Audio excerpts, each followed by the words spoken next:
Greetings one and all, Marcus Godwin here from St. Petersburg with the Shum Vremeni Noise of Time blog. First to say, what's happening here, the summer really feels over. It's an interesting phenomenon I'll just talk a little bit about. When I lived in Great Britain, summer sort of eased its way gently into autumn without any drastic kind of changes or something. And I'm beginning to wonder if the reason for that is somehow human rather than to do with the weather. Here in Russia, as in France actually, but here in Russia it's even more, I won't use the word strict, it's even more centred on the date. Schools go back all over the country on the 1st of September, which means the dacha season is now over and every family in Russia from the tip of the Bering Straits to Kaliningrad is now concentrating on getting their children back to school. As what I can understand from the Russian media, schools are going to be opening, distance learning is over. However, a lot of them are introducing, I'm afraid, masks, social distancing in school and so on and so forth. I think, again, this depends largely on the area. It's up to the local governors and mayors to decide. The president is staying aloof from these decisions. So the thing is, it's just incredible how here the weather changes. You can see behind me, it's kind of quite a grey day. One way or another, I'm standing on a balcony of a Russian Soviet flat, not very far on Vasilevsky Island, not very far from the metro, so we're not too far from the centre here. I've been taking loads of photographs around this area. It's kind of a new discovery for me, even though I've lived in this city for so long. But yeah, it seems that the atmosphere just changes immediately. Like the temperature has dropped by about 10 degrees. It's been raining most of the time. It's cloudy. Some moments it feels really like the middle of October or the beginning of November. I witnessed also the same phenomenon in France where I lived, where also, although schools don't necessarily go back all across the country on one particular date, the end of August, the beginning of September, is the end of French holidays, and that's it. And even in the hot south of France, I remember somehow the weather just changed overnight, became dark, stormy and foreboding. Not just once, I witnessed this several times, even I'd say quite a lot of times. I can't help wondering if it's just our energy. British citizens don't have to think in this absolutely to the calendar way because schools in Britain open at one point in one county and another time in another county, so on and so forth. In the old days, you could even be a few days late. They got more and more strict about it, of course, as time goes on. So anyway, just musing about that. Maybe it's the human energy that causes the weather to change here in St. Petersburg so drastically, and really the feeling that summer is over is like a slap in the face. It really gets you. Anyway, so what do we have going on? It seems, for the time being, the colour revolution attempt, the Western-backed putsch in Belarus, has flagged. The energy is flagging. That's what I want to say. The energy is definitely flagging.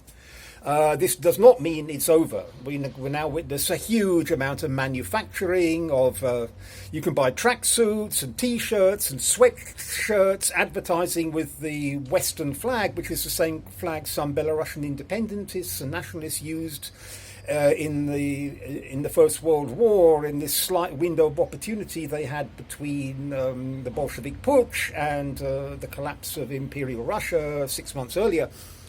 And also, as far more controversially, of course, as they used during the Second World War, those who collaborated and fought on the same side as Nazi Germany.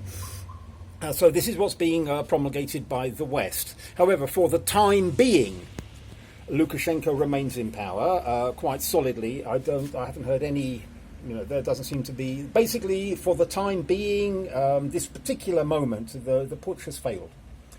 What will be the consequences, I don't know, because the West is not going to give up. I personally really hope that Lukashenko and the Belarusian government and the Belarusian people understand that now they must proceed with further integration. What Lukashenko was blocking in January, February of this year, the more integrated Belarus is with Russia, the bigger the chance they have of withstanding Western destabilization attempts and keeping the calm and security of their country, which is the overriding message I get privately and publicly on the media, on Belarusian media I've watched a bit of lately, and of course Russian media. And also, of course, some Western media only wants to talk about their chosen opposition parties. They don't want to talk about the opposition who's annoyed with Lukashenko for blocking further integration with Russia. Oh no, they're definitely not going to talk about that. So that is the news today. I understand if you're Belarusian, you're watching this, you might say, yes, but we love our independent country. Fine. Your independent country is right in the route that Napoleon took to get to Moscow, that Hitler took to get to Moscow, and would have got to Moscow if the idiot hadn't changed course for Stalingrad, just because it happened to be named after Soviet leader Joseph Stalin. One wonders if Stalin had named Yakutsk, for example, Stalingrad, maybe the war would have been over in some months.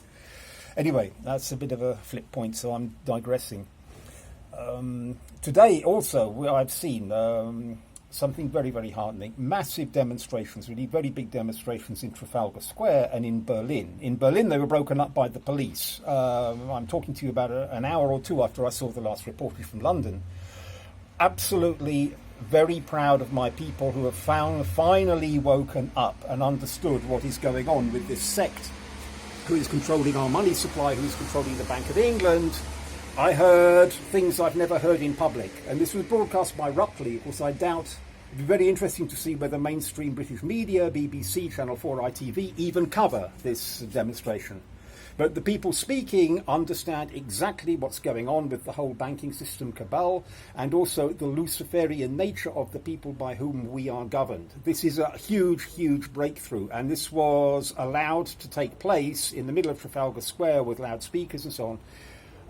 This is a very big breakthrough, and I hope this demonstration will end peacefully. And some people were saying, not ordinary citizens of London were saying, there's a slightly sinister attitude in the city and very few tourists around. So let's hope the evening carries on well.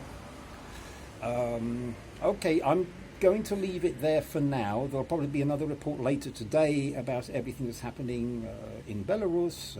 Here in Petersburg, everything is totally calm, but yes, it is a little bit chilly, and it really does feel like the summer has gone.